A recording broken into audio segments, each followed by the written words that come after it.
Hello po sa inyong lahat mga ka-crypto. Ako po si Pinoy Crypto Trader at sa video na ito ay atin pong pag-uusapan ang tungkol dito sa founder ng Tron na si Justin Sun, kung saan ay siya po ay nag-withdraw na naman ng 77 billion na Shiba Inu token. Yan, sinundan po niya yung kanyang unang na-withdraw na 50 billion. Ayan, 50 billion na Shiba Inu token.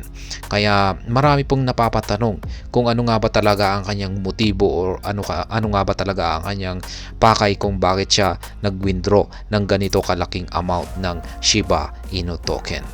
At ayan, bago po tayo magpatuloy ay nais ko lamang po munang bigyang linaw ang aking disclaimer kung saan ang nilalaman po ng video na ito ay hindi po ito isang financial advice. For education and information purposes lamang po ang layunin nito. Maliban po dito ay nais ko na rin pong magbigay babala na wala pong kahit anumang group chat ang Pinoy Crypto Trader. Ayan po siya, si Ginoong Justin Sun. Ayan. Sa mga hindi po nakakakilala sa kanya o pamilyar sa kanyang itsura, ayan po siya. Ayan. Parang ano ba yung sumisikat na mga ayan, Korean pop idol. Ayan. Parang ayan, isa po siya sa mga miyembro. Ayan, sabi rito ay ayan, Justin Sun sparks intrigue with another massive SHIB withdrawal. Ayan, yung kanyang ginawa rito na malaking pag-withdraw dito sa Shiba Inu token ay pinagkaguluhan po ito. Lalong-lalo na ng buong SHIB community. In a surprising turn of events, Justin Sun, the founder of Tron, has made yet another substantial withdrawal of Shiba Inu tokens, further deepening the mystery surrounding his motives. Kaya ayan, misteryoso. Wala pong nakakalam kung ano ang kanyang motibo kung bakit siya nag-withdraw ng ganitong kalaking amount ng Shiba Inu token. Pero sa mga pagdating ko, ang pagkakilala ko po rito kay Ginoong Justin Sun ay napaka-vocal naman po niya. Yan, talagang i-announce niya kung ano talaga yung kanyang pakay rito, kung ano yung kanyang gagawin. Pero sa ngayon ay mukhang medyo nanahimik po siya. Ayan, kaya nagiging marami to po talagang naku-curious kung bakit sa ngayon ay tahimik siya at nag-withdraw siya ng napakalaking amount ng Shiba Inu token. Ayan, following a massive 500 billion SHIB withdrawal earlier this week, Sun has now moved approximately 77 billion SHIB tokens from Binance, valued at around $810,000, according to a tweet from blockchain security firm PeckShield Alert. Kaya yan na nga, $77 billion mula po kay 77 billion SHIB tokens mula po kay Binance, yan, galing kay Binance. At yan, nagkakalaga po ang mga ito ng $810,000. Yan po yung halaga ng kanyang 77 billion na SHIB tokens. At ito po ay yan, na-detect po yan ng blockchain security firm na si PeckShield. Yan. Kikita po natin dito yung screenshot ni PeckShield Alert. Yan, na-detect po niya yung 500 billion. Yung 500 billion na SHIB tokens niya naman po ay nagkakahalaga yan ng $5.2 million. Kaya ayan, isa na rin pong SHIB whale itong si Justin Sun. Yan, ganyan po makapag-invest yung mga whale. Yan, ito naman po yung screenshot ng na-detect na transaction ni Justin Sun sa kanyang 77 billion na SHIB tokens na nagkakahalaga naman po ng $810,000. Mula na rin po ito kay Binance. Ayan, as previously reported by You Today, the recent withdrawal adds to a series of significant transactions orchestrated by Sun in recent days. Among the list of tokens withdrawn from Binance are 127,510 Chainlink. Yan, link tokens po yan, worth $1.85 million. Yan, 202,385 storage. Yan, tokens valued at $200,000. 53.68 billion Pepe tokens amounting to $76.7 thousand and 13,904 DYDX tokens with a value of $43,000.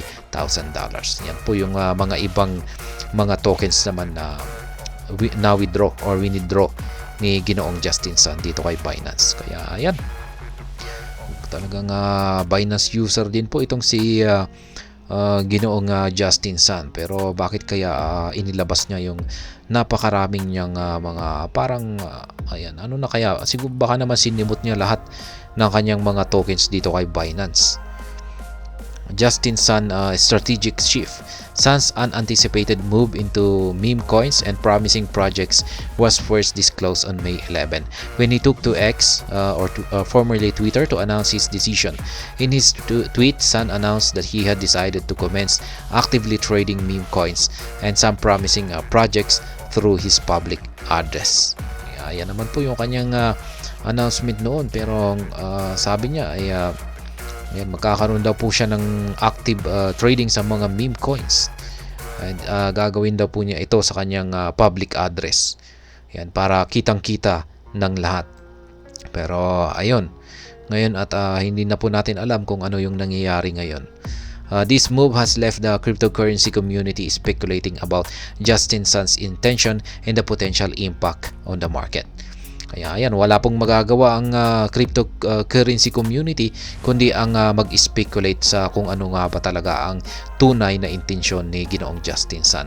Some observers believe that Sun's active involvement in trading these tokens could influence their prices and market dynamics, while others raise concerns about the lack of transparency and potential risk associated with such high-stakes transactions. Kaya ayan, marami po talagang natatakot rito, at syempre yung talagang nakakatakot rito, yan kasi sabi rito yung token na mga ito ay maaari daw po maka-influence sa presyo ng mga market, crypto markets.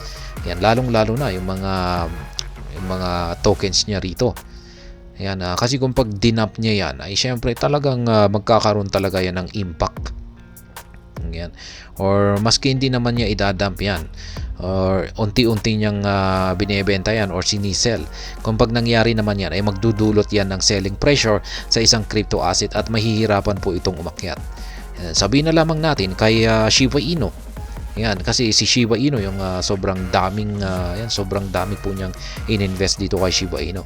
Sabihin natin na sa tuwing nagpapakita po ng pag-angat ng presyo itong si Shiba Inu, tapos nagbebenta si Justin Sun, ay syempre talagang mahihirapan sa pag-angat itong si Shiba Inu dahil sinasabayan po niya ng selling pressure.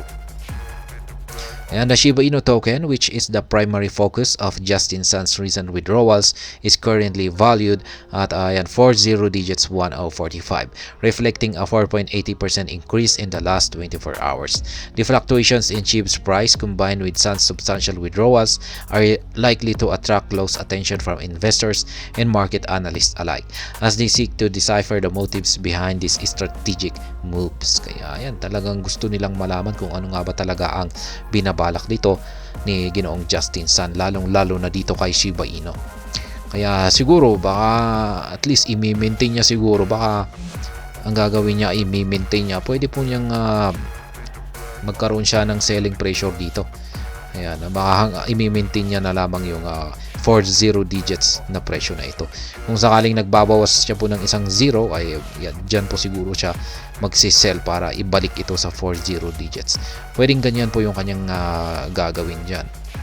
Kasi malabo naman po kung pag idadump niya yan. Siyempre mag-i-incur na rin po siya ng malaking loss kung pag idadump niya po yan ng biglaan. Yan po yung nakakatakot na pwedeng gawin niya rito. Yan, magkakaroon ng selling pressure ang Shiba Inu at talagang hirap po siyang makakaangat or makaakyat sa mas mataas na presyo. At ayan, hanggang dito na lamang po tayo sa video na ito. Sana po ay inyong nagustuhan ang aking paliwanag dito. Kung inyo po itong nagustuhan ay pag-click lamang po ang like button nito. Para naman po sa mga bago lamang dito, kayo po ay aking inaanyayahan para mag-subscribe. Pag-click na rin po ang bell icon nito dahil ito po ang siyang magsisilbing notification nito sa mga bago kong videos na akin pong ina-upload sa aking YouTube channel na ito. Marami pong salamat sa panonood. Ingat po tayo lagi at God bless po sa ating lahat.